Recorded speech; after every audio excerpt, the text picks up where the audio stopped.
আমন্ত্রণ সকাল ৯টা নিউজে। আপনাদের সাথে রয়েছে আমি মামদুহা রাইসা।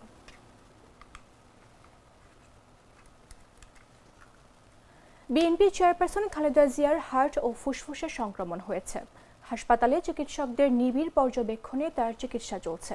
রোববার রাতে রাজধানীর এভার কেয়ার হাসপাতালের সামনে বিএনপি চেয়ারপারসনের জন্য গঠিত মেডিকেল বোর্ডের সদস্য অধ্যাপক FM সিদ্দিকী সাংবাদিকদের একথা জানান।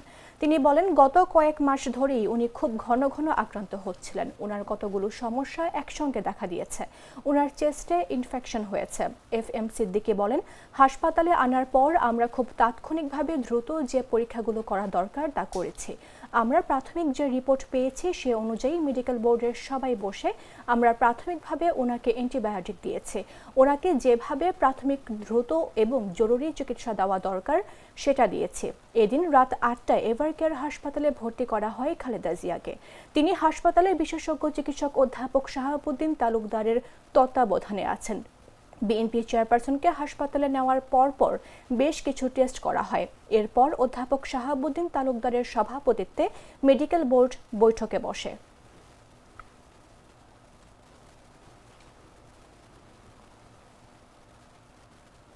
মেজর অবসরপ্রাপ্ত সিনহা মোহাম্মদ রাশেদ খান হত্যা মামলার পূর্ণাঙ্গ রায় প্রকাশ করা হয়েছে। ৩৭৮ পৃষ্ঠার পূর্ণাঙ্গ রায়টি রোববার সুপ্রিম কোর্টের ওয়েবসাইটে প্রকাশ করা হয়। রায়টি বাংলায় লিখেছেন হাইকোর্টের বেঞ্চের জ্যেষ্ঠ বিচারপতি মোহাম্মদ মুস্তাফিজুর রহমান, যার সঙ্গে একমত পোষণ করেছেন বেঞ্চের অপর বিচারপতি মোহাম্মদ সগীর হোসেন।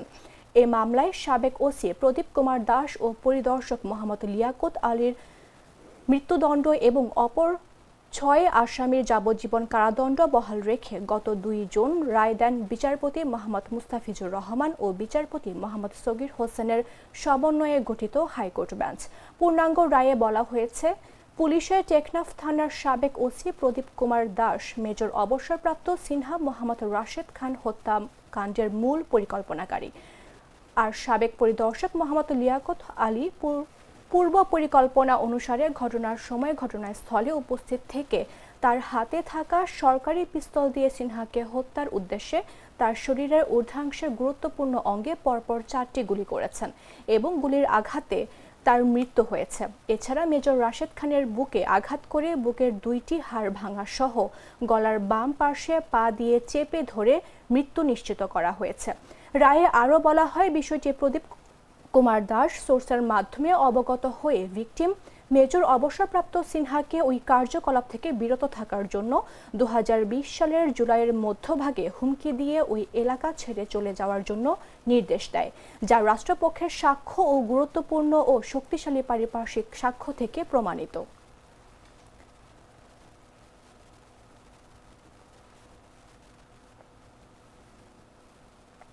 ইমাম খতিবরা সামাজিক শক্তির প্রতীক বলে মন্তব্য করেছেন ধর্ম উপদেষ্টা ডক্টর আফম খালিদ হোসেন।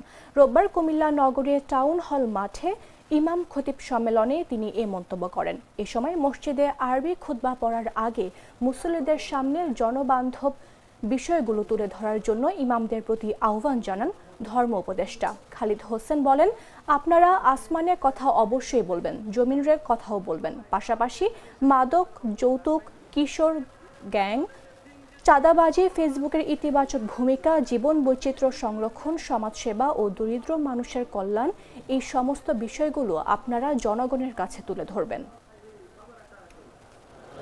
ইমাম খতিবরা হচ্ছেন সামাজিক শক্তির প্রতীক। আমি নিজেও 16 বছর চট্টগ্রামের হালি শহরে একটা মসজিদে খতিব ছিলাম।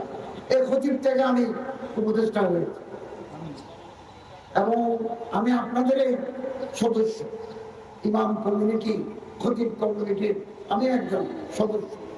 সরকারি কমিটি কর্তৃক পরিচালিত মসজিদগুলোর দায়িত্বশীলদেরকে অনুরোধ করব, আপনারা ইমাম, খতিব, মুয়াজ্জিন, খাদেমদেরকে জাতীয় পে স্কেলের আওতায় সম্মানজনক বেতন ভাতা, উৎসব ভাতা প্রদান করবেন। পটুয়াখালীর দুমকিতে লোহালিয়া নদীর তীরবর্তী সন্তোষটি এলাকায় খাস ও ফসলি জমিতে অবৈধভাবে গড়ে ওঠা ফেমাস ব্রিক্স ইটভাটা গুঁড়িয়ে দিয়েছে জেলা প্রশাসন। রোববার দুপুরে নির্বাহী ম্যাজিস্ট্রেট সার্জন বসাকের নেতৃত্বে অভিযান চালায় ভ্রাম্যমাণ আদালত। এ সময় ভেকু মেশিন দিয়ে পুরো স্থাপনা ভেঙে ফেলা হয়। অভিযানে পুলিশ, সেনাবাহিনী ও ফায়ার সার্ভিস সদস্যরা সহযোগিতা করেন। উপজেলা প্রশাসন সূত্র জানায়, পরিবেশ বিধিমালা উপেক্ষা করে দীর্ঘদিন ধরে অবৈধভাবে ইট উৎপাদন ও বিক্রি করে আসছিল ফেমাস ব্রিক্স। অভিযানের সময় চিমনি, চুল্লি থেকে শুরু করে গোটা ভাটার সব কাঠামো ভেঙে ফেলা হয়। কাঁচা ইটগুলোতে পানি ছিটিয়ে নষ্ট করে দেয় ফায়ার সার্ভিস। স্থানীয়রা জানান, গত বছর একই ইট ভাটায় অভিযান চালাতে গেলে ভাটার মালিক ও শ্রমিকরা প্রশাসনের ওপর হামলা চালান। নির্বাহী ম্যাজিস্ট্রেট নুরুল আক্তার নিলয়ের নেতৃত্বাধীন টিমকে লক্ষ্য করে ইট পাটকেল নিক্ষেপ, ধাওয়া পাল্টা ধাওয়া এবং ভেকু চালককে মারধরের ঘটনা ঘটে। পরিস্থিতি উত্তপ্ত হওয়ার তখন অভিযান স্থগিত করতে বাধ্য হন কর্মকর্তারা। আংশিক উচ্ছেদের পরও ভাটা মালিকরা পুনরায় অবৈধভাবে ইট উৎপাদন শুরু করেন। বিষয়টি নিশ্চিত হওয়ার পর জেলা প্রশাসন এবার পুনরায় অভিযান চালিয়ে সম্পূর্ণভাবে ইট ভাটা গুঁড়িয়ে দেয়।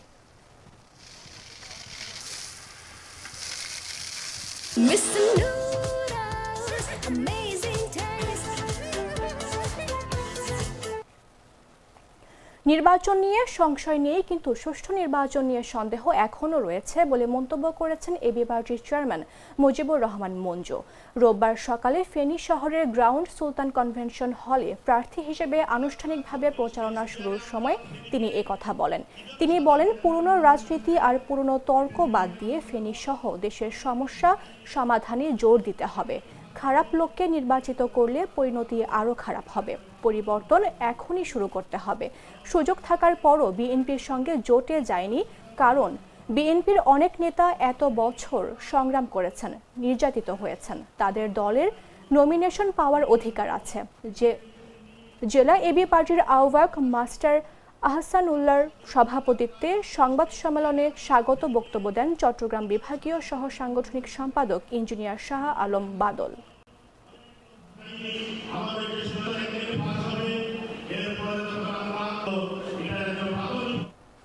৪৭তম বিসিএস লিখিত পরীক্ষা পেছানোর দাবিতে দ্বিতীয় দিনের মতো রেল লাইন অবরোধ করে বিক্ষোভ করেছেন রাজশাহী বিশ্ববিদ্যালয়ের শিক্ষার্থীরা। রোববার বেলা ৪টা থেকে বিশ্ববিদ্যালয়ের সংলগ্ন স্টেশন বাজারে রেলপথ অবরোধ করে বিক্ষোভ করেন তারা।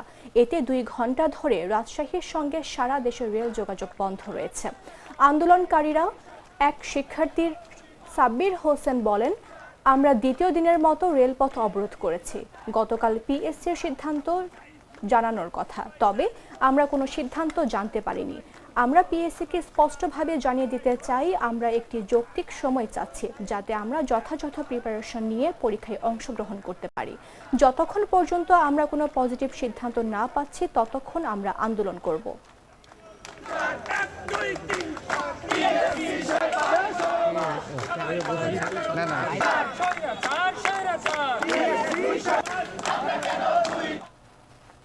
গাইবান্ধায় কারাগারে অসুস্থ হয়ে তারিক রিফাত নামে কার্যক্রম নিষিদ্ধ এক আওয়ামী লীগ নেতার মৃত্যু হয়েছে। রোববার রাত ৭টার দিকে বিষয়টি নিশ্চিত করেন গাইবান্ধা কারাগারের জেলার মোহাম্মদ আতিকুর রহমান। তারিক রিফাত গোবিন্দগঞ্জ উপজেলার রাজাহার ইউনিয়নের প্রভু রামপুর গ্রামের সাবেক চেয়ারম্যান আবু তাহেরের ছেলে। তিনি ওই ইউনিয়নের আওয়ামী লীগের অর্থ সম্পাদক এবং গোবিন্দগঞ্জ উপজেলা আওয়ামী মুক্তিযোদ্ধা প্রজন্ম লীগের আহ্বায়ক ছিলেন। জেলার আতিকুর রহমান জানান, বিকেল ৪টার দিকে তারিক রিফাতকে কারাগারে আনা হয়। এর কিছুক্ষণ পরই তিনি অসুস্থ হয়ে পড়েন। পরে হাসপাতালে নেওয়া হলে চিকিৎসক তাকে মৃত ঘোষণা করেন। তিনি আরও বলেন, সম্প্রতি তারিক রিফাতের হৃদযন্ত্রে রিং পরানো হয়েছিল। তিনি শারীরিকভাবে অসুস্থ ছিলেন।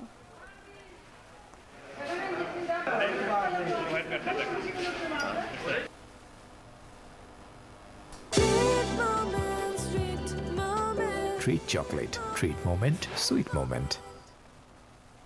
জানাবো আন্তর্জাতিক সংবাদ।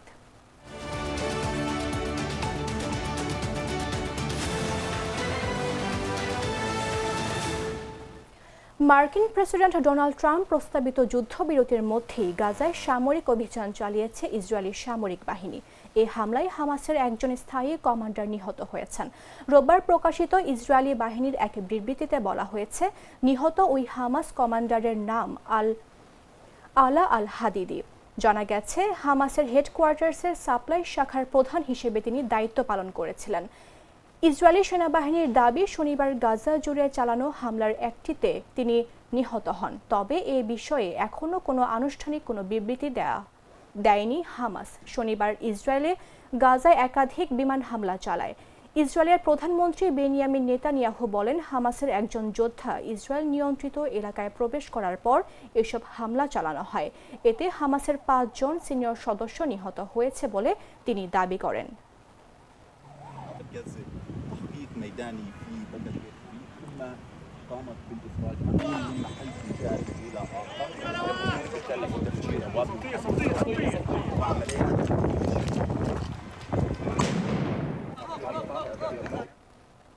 2024 সালের বছরের যুদ্ধবিরতির পর লেবাননের রাজধানী বৈরুতের দক্ষিণ উপশহর দাহিয়ায় প্রথমবারের মতো বিমান হামলা চালিয়েছে ইসরায়েল। রোববার জনবহুল হারেত ইরিক এলাকায় একটি অ্যাপার্টমেন্টকে লক্ষ্যবস্তু করে এই বিমান হামলা চালানো হয়েছে। ইসরায়েলের প্রধানমন্ত্রী বেঞ্জামিন নেতানিয়াহু হামলার বিষয়টি নিশ্চিত করে বলেন, বৈরুতের কেন্দ্রে হিজবুল্লাহর চিফ অফ স্টাফকে লক্ষ্য করে হামলা চালানো হয়েছে। লক্ষ্যবস্তু হিসেবে হাইথাম আলী তাবায়ের নামে উল্লেখ করেছেন ইসরায়েলি গণমাধ্যম। তিনি হিজবুল্লাহ সংগঠনের কার্যত সামরিক প্রধান এবং মহাসচিব নাইম কাশেমের পর দ্বিতীয় সর্বোচ্চ নেতা বলে দাবি করা হয়েছে। হিজবুল্লাহ এ বিষয়ে আনুষ্ঠানিক বিবৃতি দেয়নি। তবে সংগঠনের একটি সূত্র আল আরাবি টিভিকে জানিয়েছে, একজন জ্যেষ্ঠ নেতাকে লক্ষ্য করে হামলা চালানো হয়েছে, কিন্তু পরিচয় নিশ্চিত করা যায়নি।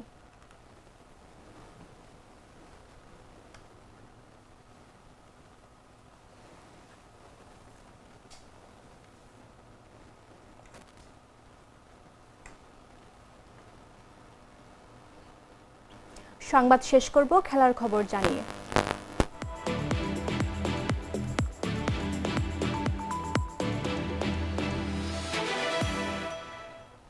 রুদ্ধশ্বাস টি-20 ম্যাচ একেই বলে। 125 রান তাড়া করতে নেমে নিশ্চিত হেরে যেতে বসেছিল বাংলাদেশ এ দল। সেখান থেকে আব্দুল গাফফার সাকলায়েনের অবিশ্বাস্য ঝড়ো ব্যাটিং বাংলাদেশকে নিয়ে যায় জয়ের দ্বারপ্রান্তে। কিন্তু শেষ ওভারের নাটকীয়তায় ম্যাচ হয়ে গেল টাই। স্বাভাবিকভাবেই ম্যাচ গড়ালো সুপার ওভারে, যেখানে বাজিমাত করল পাকিস্তান। বাংলাদেশের ব্যাটাররা তুলতে সক্ষম হলো মাত্র 6 রান। সেই 6 রান নিতে খুব বেশি বেগ পেতে হলো না পাকিস্তান শাহিনসকে। শেষ পর্যন্ত সুপার ওভারে বাংলাদেশ এ দলকে হারিয়ে রাইজিং স্টার্স এশিয়া কাপে চ্যাম্পিয়ন হলো পাকিস্তান শাহিনস। কাতারের দোহায় অনুষ্ঠিত রাইজিং স্টার্স এশিয়া কাপের ফাইনালে জয়ের জন্য 126 রানের লক্ষ্যে ব্যাট করতে নেমে হাবিবুর রহমান সোহান ছাড়া আর কেউই দাঁড়াতে পারেনি। এস.এম. মেহরব 19 রান করে সম্ভাবনা জাগিয়ে তুলেছিলেন, কিন্তু মাহফুজুর রহমান রাব্বি 3, মৃত্যুঞ্জয় চৌধুরী 0 রানে আউট হয়ে যান। 12 বলে 16 রান করেন আব্দুল গাফফার, 9 বলে রান করেন রিপন মণ্ডল। শেষ পর্যন্ত ম্যাচ গড়ালো সুপার ওভারে, যেখানে বাংলাদেশের ব্যাটাররা 6 রানের বেশি করতে পারল না। জবাবে পাকিস্তান 4 বলেই লক্ষ্যে পৌঁছে যায়।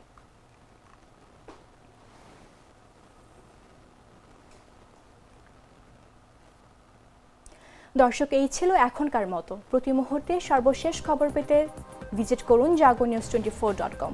ফলো করুন আমাদের ভেরিফাইড ফেসবুক পেজ এবং সাবস্ক্রাইব করুন জাগো নিউজের ইউটিউব চ্যানেল। ধন্যবাদ সবাইকে।